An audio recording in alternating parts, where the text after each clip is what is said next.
городе жил 30 лет почти уже. 30, наверное, да, 33. Потом сюда переехали. Сюда. На земле охота жить. На пенсию пойду, так скотину возьму. Мои мысли еще. Мини-ферму хочу делать. Коровами заниматься, молоко.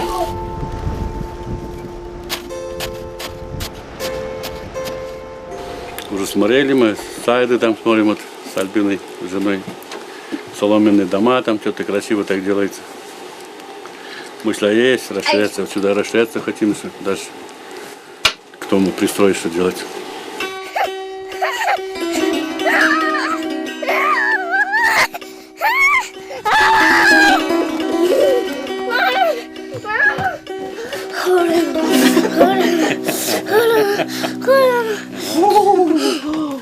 Давай штаны другие оденем, смотри, мокрые стали.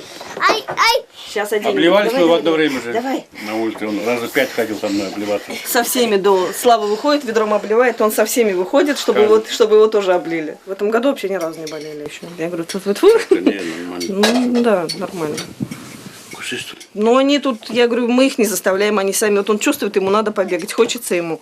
Он побежал. То есть мы же его и не запрещаем, но стараемся не запрещать, чтобы он сам чувствует свой организм, как ему холодно или жарко.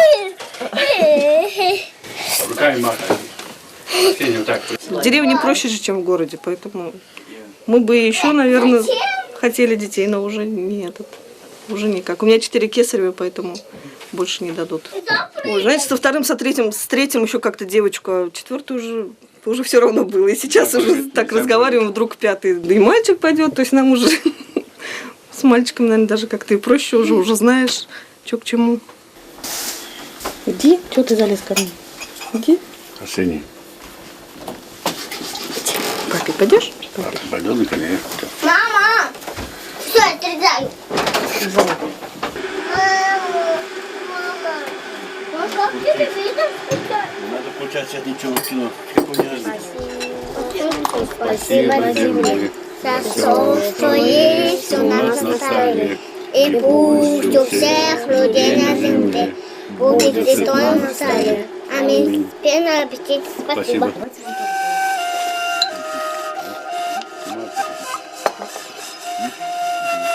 Ты другой, что ли, хочешь, Арсений?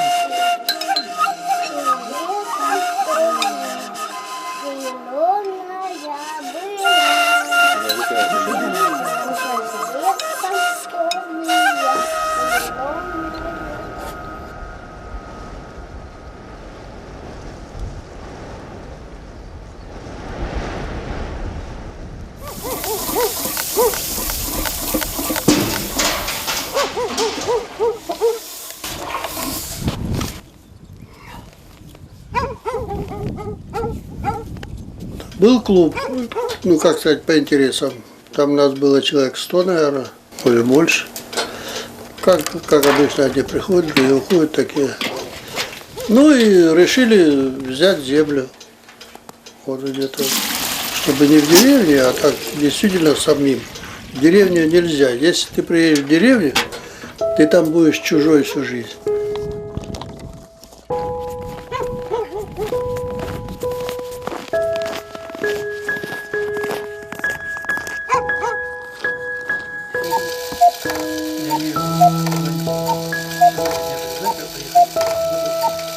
Десятилетие в этом году праздновали, когда нам землю выделили. А живем мы тут вот, лично мы 8 лет. Вот. В город приедешь, там все. Ой, ну как вы там живете? Ни туалета у вас, ничего, туалет на улице. Так когда посидишь на улице в туалете, понимаешь смысл жизни.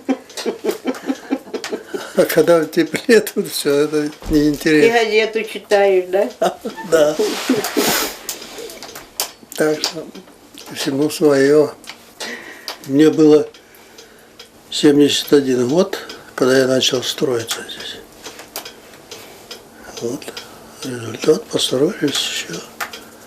Ну, я так думаю, еще лет 30 поживу, а там видно будет.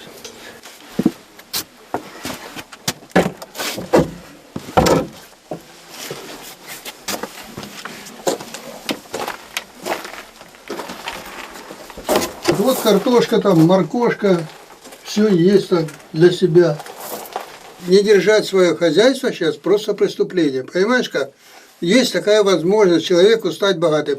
Я, допустим, во время войны вот, был на оккупированной территории. И в 1943 году, когда немцы отступали, это как раз была весна 1943 года, февраль. Ну, у нас в Ростове там это уже была полная весна, слякоть такая была. Мне было 8 лет, я все это прекрасно помню. И вот, вот это вот период, если бы не было коровы и не было своей земли, да там бы половина России сдохла. А почему сейчас такие, что расхолодило людей? Я вот это вот понять не могу.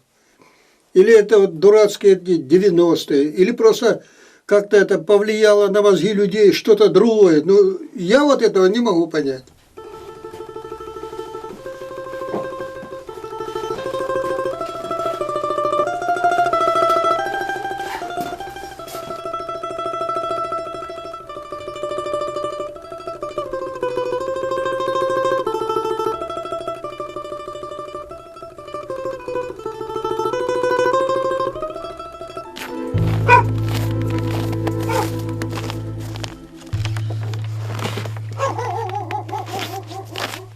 Вот мое хозяйство. Да, Стелка? Ну, бородатая. Скоро будет у нас козлята маленькие, через месяц. Иди, моя хорошая, иди. Это дикая. Иди сюда, иди. Иди, ух, умница какая. Поехала наша королюшка, ай на гуляница, ой. Поехала наша королюшка, ай на гуляница. Бросила жену боярыню, ой, на гореваница, ой. Бросила жену боярыню, на гореваница. А сам же наш королюшка, ай, пошел и шутер спать, ой, я сам же наш королюшка, пошел и шатер спать.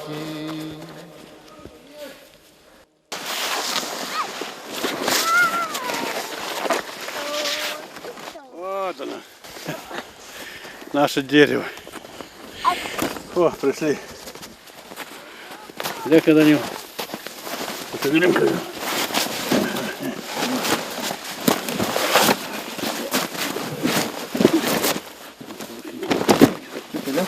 Да? Это нормально.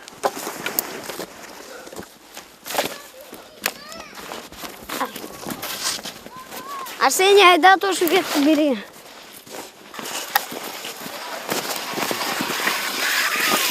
У нас по гектару земли, у каждой семьи по гектару. И мы тут уже строим жизнь свою так, чтобы создаем пространство любви, чтобы это детям все досталось.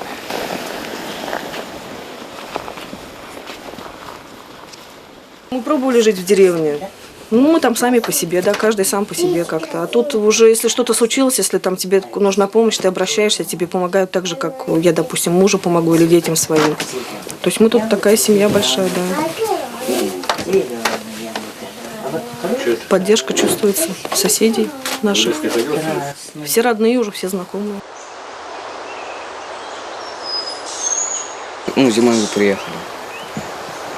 Там уже стояли, ну, на начале деревни стояли уже, ну, построенные дома. Дома 2, наверное, было. Потом летом мама заказала доски, сюда привезли доски, и наш сосед помогал строить, ну, времянку нашу. Мы там жили год, наверное. Тут мама познакомилась с папой, он жил в соседнем доме, тоже здесь недалеко.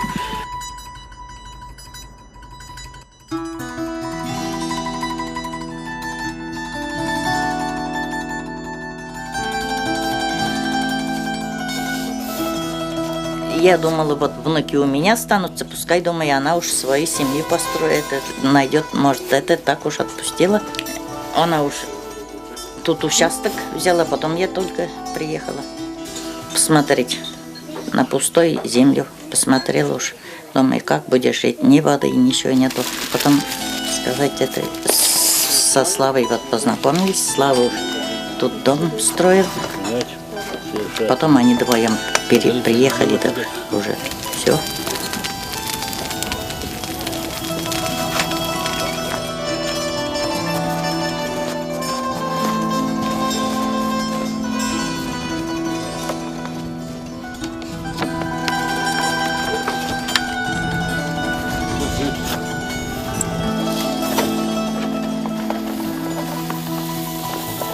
Живу на земле, самое главное. Двое детей сейчас у меня маленьких, мои сыновья. Что-то должен оставлять я после себя. Вот хочу, собираюсь, вот мини-ферму построить. Чтобы детям все осталось, все это хозяйство потом. Коров хочу взять, дойных. Сначала 3, 2, ну 2, наверное, сначала возьму. Вот построиться потихоньку. Молоко сдавать. Вот моя мечта такая. Если мечтаешь, говорит, то сбудется.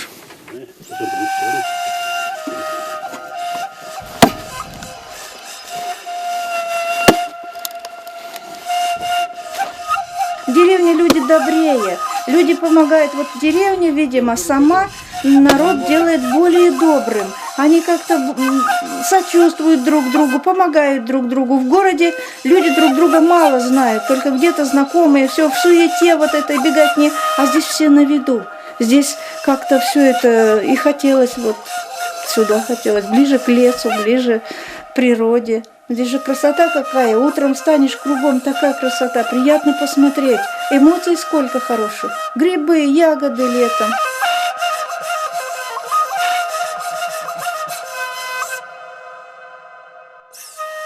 Прежде чем мне здесь построить дом, я бы не построила на свою пенсию. Естественно, мне пришлось продать квартиру, а, соответственно, уже получилось, что я смогла и то еще не достроила. Дом могла построить.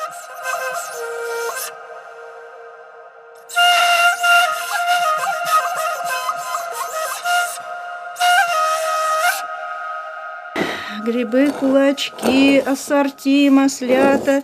Это тут тоже ассорти. Разные грибы я делаю. Она же не видно, что земляника. Это земляника. Есть черника. Земляника с черникой. Девчонки любят землянику и чернику. Угу. Это их любимые ягоды. Если земляники нет, но я земляники по 100 банок пол-литровых делаю, чтобы мне им хватило до новых ягод. У меня девчонки, особенно Анжела старшая, все время заглядывает. Как только начинаю заготовки, она смотрит и банки считает. Мам, мало, мало. Я говорю, молодцы какие. Мало вам. Это у меня стулья такие. У нас спор со старшей девочкой идет. Надоели мне твои скамейки, твои эти. Я говорю, Анжела, не выступай. Вот когда ты свой дом построишь, ты будешь городскую мебель покупать. А мне, говорю, не надо она. Мы воспринимаем гарем слишком легкомысленно, как заведение для увеселений. Между тем, девушки там проходили очень серьезное обучение. Ты какая классная.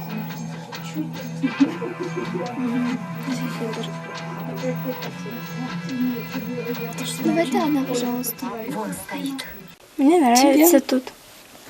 Ну, мне тоже нравится, но не очень. Она отсюда хочет побыстрее уже уехать. Она уже в 9 классе учится, и она уже скоро уедет отсюда. Она выучится на кондитера, и здесь жить она хочет.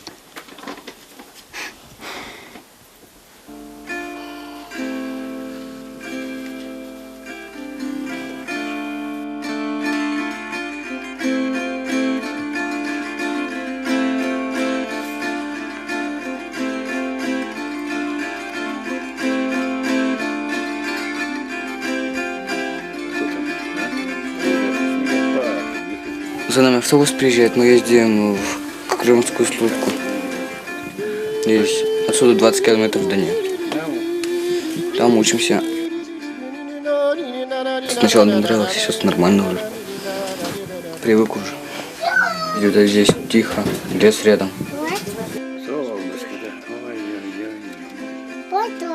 У соседа почти один раз медведь всю разворошил. 50-сантиметровые, доски такие насквозь протыкал. Большие доски.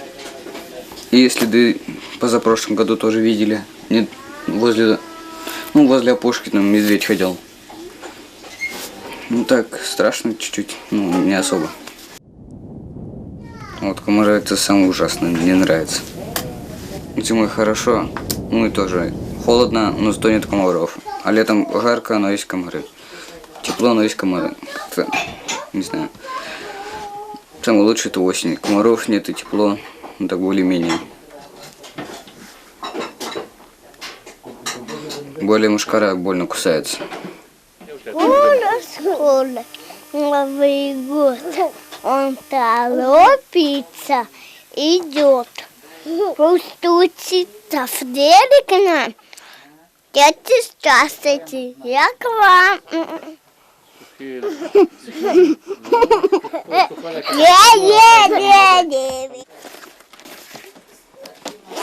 Я думаю, что я очень счастливый человек. То есть, живя в городе и ходя на работу каждый день, было ощущение какой-то безысходности, когда, можно сказать, от тебя ничего не зависит. То есть ты зависишь от всего, кроме себя. Нужны деньги, нужна работа, чтобы были деньги, там садик, чтобы детей в садик отвезти. А здесь, то есть все зависит от тебя. Я считаю, что я очень счастливый человек.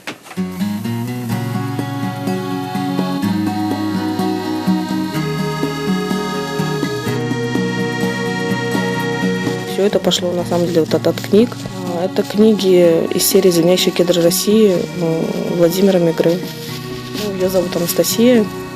И она, на люди, она в свет вот так вот не выходила перед камерами, перед фотоаппаратом, перед камерами. Она все, что она думает, все, что она хочет сказать, она говорит Владимиру Мегре. То есть она с ним общается, у них есть общие дети. И он уже все это излагает в книгах.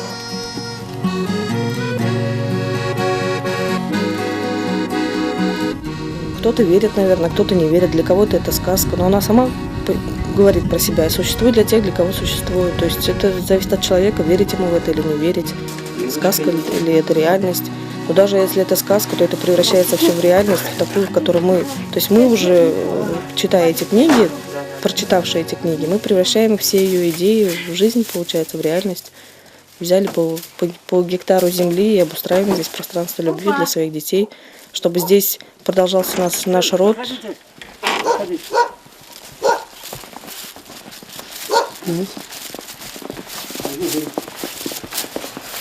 Здравствуйте. Здравствуйте. Ну что, Татьяна, ходи сюда. Ага. Вот одни. Сюда положи все. Вот, да? Ага. Ну, это Шила. Уронила. Я хочу сказать, такой вот, конечно. Всегда надо делать костюмы. Костюмы настоящий цвет, настоящий. Брошу я. Я сегодня принесла статью про Созиду, она мне напомнила, я даже и не видела, что мне ее передать велели. А Созида у нас, оказывается, одна единственная блокадница на весь Кизнерский район. Да. Сейчас вот газету достану. Алексеевна, прочитайте, пожалуйста, нам статью про Созиду. Вы не вяжете? Вон в той газете, в которой Вот, у вас голос хороший сейчас. Ой, а вдруг чуть-чуть не так? Я чуть больше, вы не нравится. Созида Сана Нагалеева живет в Русском Сарамаке. Ей 79 лет. Вот она наша красавица. И она единственная в нашем районе, пережившая блокаду Ленинграда. Созида хорошо помнит бомбежки, звуки сирены, заслышав которые, люди спускались в бомбоубежище. Если случалось оказаться на улице, мама нас, детей, прижимала к стене дома, закрывала собой, когда при разрыве снарядом летели стекла. Точно Точным попаданием бомбы был разрушен дом, в котором мы жили, рассказывает Сазида Асановна. Не просто было маленькой девочке освободиться от тяжелых воспоминаний. Гроза и раскаты грома наводили ужас. Ей казалось, что снова начались бомбежки. Наверное, потому что пережитое в детстве до сих пор остается в памяти. Сазида Асановна особо ценит и покой, и тишину, которых вдоволь тут в русском Сарамаке.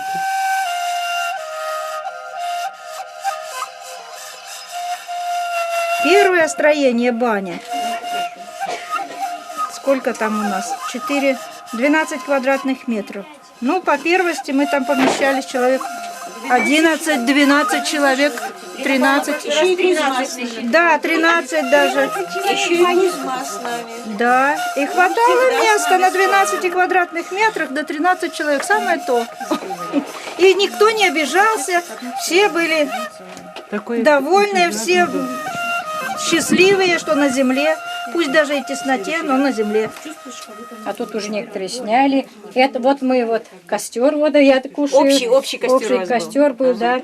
А тут уже вот землю получили. Соседние деревни нам говорили, а вы что? Вы тут все вытащили у меня. Наверное, вы, говорит, жертву приносите, вы там пляшете. Я говорю, да, мы приносим, говорю, жертву только чужих воров, своих нам жалко, а воров мы сразу на костер и вокруг них пляшем. Ну, как бы шуткой говорила, но некоторые даже и верили.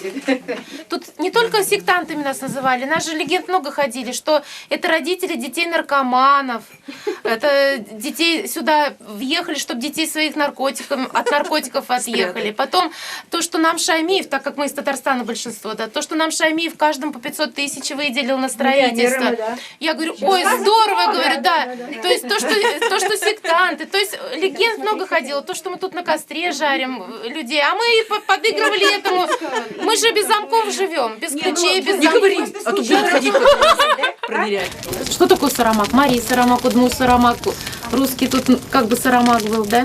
И мы с мужем познакомились в соседней деревне, молочко у них брали. И я у хозяина, у Володи Александрова, спрашиваю, а что такое Сарамак-то? Он говорит, основатель рода.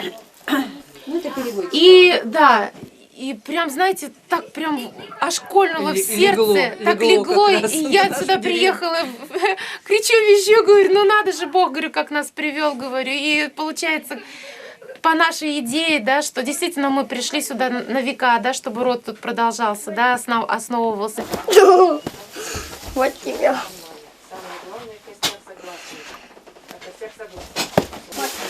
Давай, Коль, ставить. Ну-ка, давай-ка сюда. Он, конечно, Вера, если подольше постоит, он вообще вот так вот поднимается. Мостера маленькая. Это все бездрожжевое тесто. Ну просто это с изюмом и это с маком, а это просто белый каравай.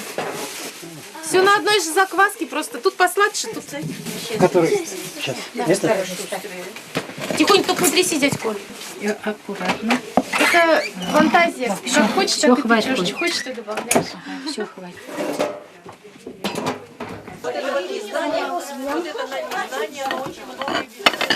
А это что, творог? Это да.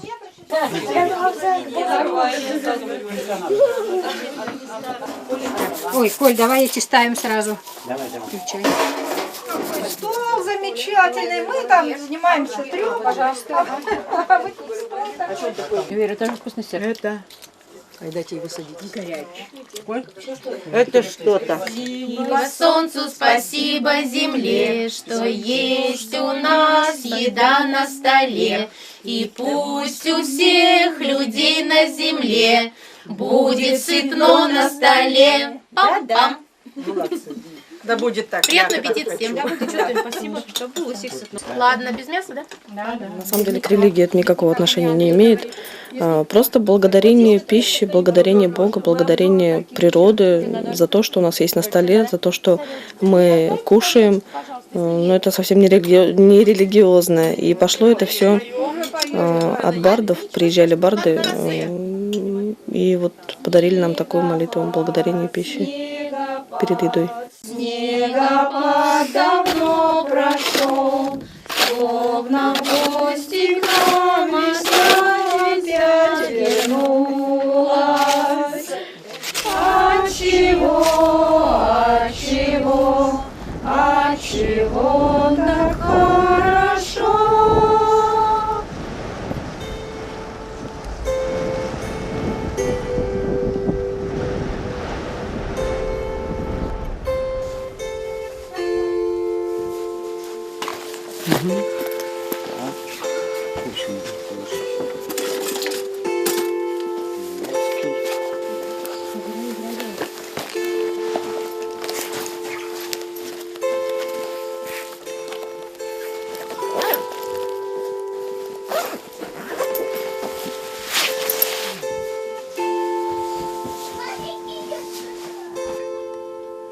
Палку.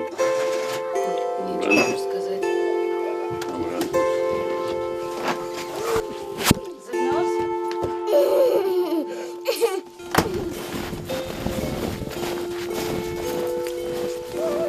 Даже если они не захотят с самого начала, то есть им захочется, может, попробовать город, да, попробовать вот эту вот жизнь городскую. Я думаю, придет время, когда они все-таки захотят сюда вернуться. То есть у них будет выбор, либо город, либо родовое поместье. То есть у нас вот этого выбора не было. Мы не знали, что, что может быть другая жизнь. Мы жили в городе, в квартирах, а сейчас, по крайней мере, у них будет выбор. Они будут знать, что у них есть такое место в деревне, да, в поселке в нашем, куда они смогут вернуться. То есть то место, где родители его там строили дом, сажали деревья. Захочет — вернется, а уж не захочет — это его выбор, это его жизнь.